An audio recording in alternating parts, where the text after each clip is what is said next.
इतने में आपके तरफ मैं इनको रिक्वेस्ट करता हूं और भदौरिया, श्री आनंद भदौरिया प्लीज। सभापति महोदय, कहाँ तो तय था चिरागा हर एक घर के लिए, कहाँ चिराग मयस्सर नहीं शहर के लिए। बकौल भारतीय जनता पार्टी आर्थिक नीतियों पर दुनिया के सामने तो हम बड़े हो गए हैं, लेकिन बड़ा भारत माने आप क्या समझते हैं? बड़ा भारत माने बड़े लोगों का भारत या गरीबों का भारत?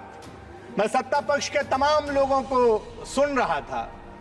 अगर गरीबों का भारत है तो फिर गरीबी क्यों है, महंगाई क्यों है, बेरोजगारी क्यों है, भूखमरी क्यों है? सत्ता पक्ष के लोग कह रहे थे और पूर्ववर्ती सरकारों पर आरोप भी लगा रहे थे कि 100 में 15 पैसा जाता था। अब जब 100 में 100 पैसा जा रहा है तो देश के हालात ऐसे क्यों हैं? सभापति जी, देश के अंदर 8 करोड़ लोग इनकम टैक्स देते हैं और 8 करोड़ में लगभग 10 लाख लोग ऐसे हैं जो कम आय वर्ग से संबंधित हैं, जो अपनी आय का 15.22% हिस्सा इनकम टैक्स के रूप में, अपने घर संबंधी खर्च के रूप में, खान पान में 18 से 20% हिस्सा खर्चों पर कर के रूप में आम आदमी चुकाता है। बची हुई राशि लाइफ स्टाइल, बचत, निवेश, इस पर खर्च करता है, उस पर भी कर का भुगतान करना पड़ जाता है। इस प्रकार एक मध्यम वर्ग व्यक्ति को 50 से 55% प्रतिभाग कर के रूप में करना पड़ता है, यानी वो प्रभावी रूप से 45-50% आय ही स्वयं पर उपयोग कर पाता है। आम आदमी अपनी आय पर आयकर देने के उपरांत जरूरत की लगभग सभी वस्तुओं पर जीएसटी चुकाता है। फिर अगर कुछ राशि बच जाए तो घर मकान खरीदता है, उस पर भी रजिस्ट्री शुल्क देता है। वाहन खरीदे उस पर भी टैक्स दे, रोड टैक्स दे, पेट्रोल डीजल पर टैक्स दे, और फिर कुछ बच जाए तो बचत योजनाओं में इन्वेस्ट करे, उस पर भी मिलने वाले ब्याज पर जीएसटी देने का काम करे। माननीय वित्त मंत्री जी, जब कर्मचारी 8वें वेतन आयोग की मांग कर रहे हैं तो आपने इस वित्त विधेयक में, वित्त बजट में कोई उसका उल्लेख नहीं किया। जल जीवन मिशन जिसकी बहुत चर्चा हुई, हर घर जल पहुंचाने की, आज सड़कों की हालत उत्तर प्रदेश के अंदर क्या है?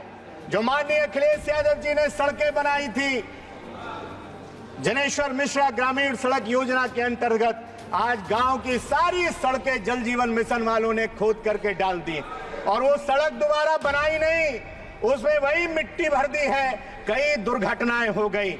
मैं एक चीज जानना चाहता हूं सभापति महोदय, जब हर एक व्यापार में नगद भुगतान होता है तो फिर किसान के गन्ने का उधार क्यों लिया जाता है?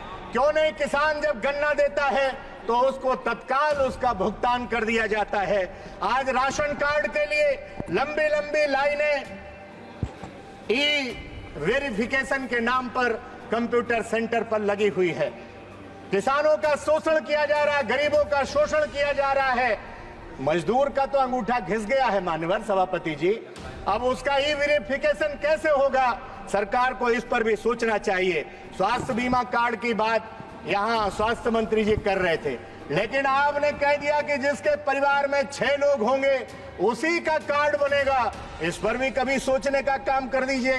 शिक्षा मित्र उत्तर प्रदेश के अंदर आत्महत्या कर रहे हैं, क्या उनको मानदेय नहीं बढ़ाना चाहिए? आपका नहीं परमानेंट कर सकते अदालत के चक्कर की वजह से, तो उनका मानदेय बढ़ाने का काम कर दीजिए। टेलीकॉम सभापति जी, जस्ट कंक्लूड कर रहा हूं, वैसे तो अभी हमारी पार्टी का समय है लेकिन 2 मिनट में, इसलिए टेलीकॉम कंपनियों ने बीएसएनएल को छोड़ दीजिए तो सारी कंपनियों में क्या आप नहीं कह सकते थे कि आनंद फानन में इतना क्यों रेट बढ़ा दिया गया? मैं उस रेट को वापस लेने की मांग करता हूं। सभापति महोदय, पुलिस ड्यूटी के 8 घंटे किए जाएं और पुलिस को भी छुट्टी देने का काम किया जाए, ये मैं मांग करने का काम करता हूं।